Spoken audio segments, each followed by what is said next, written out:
पन्हाळा पाहण्यासाठी येतात। वाहनातून पन्हाळ्याला जाताना एकामागून एक पळणारी हिरवीगार झाडे पाठीमागे पाहताना पन्हाळा कधी आला हे समजतच नाही। पन्हाळ्याच्या सुरुवातीलाच दर्शन होते ते नरवीर शिवा काशीद आणि बाजीप्रभू देशपांडे यांच्या भव्य पुतळ्याचे। त्यांना नमन करून आपण पन्हाळ्यावर फेरफटका मारण्यास पुढे जातो। वनराईने वेढलेला आणि ऐतिहासिक दृष्ट्या अनन्यसाधारण महत्त्व प्राप्त असलेल्या पन्हाळगडावर भ्रमंती करताना अनेक जातींची, विविध रंगांची, लाल, पांढरी, पिवळी अशी असंख्य फुले या पावसाळ्यात आपल्याला पाहावयास मिळतात। ऊन आणि पावसाचा एकामागून एक सुरू असलेला पाठशिवणीचा खेळ आणि त्यातूनच डोकावणाऱ्या ढगांचं विलोभनीय दृश्य अनुभवणं ही गोष्टच काही निराळी असते।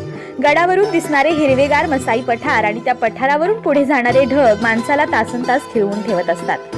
पन्हाळा गडावरच एक छोटे हिरवेगार मैदान दिसते, तिथे साचलेले पाणी आणि लाटा खूपच मन आकर्षित करतात। पावसाळ्यात पन्हाळा पाहण्यासाठी आलेल्या अनेकांचा येथे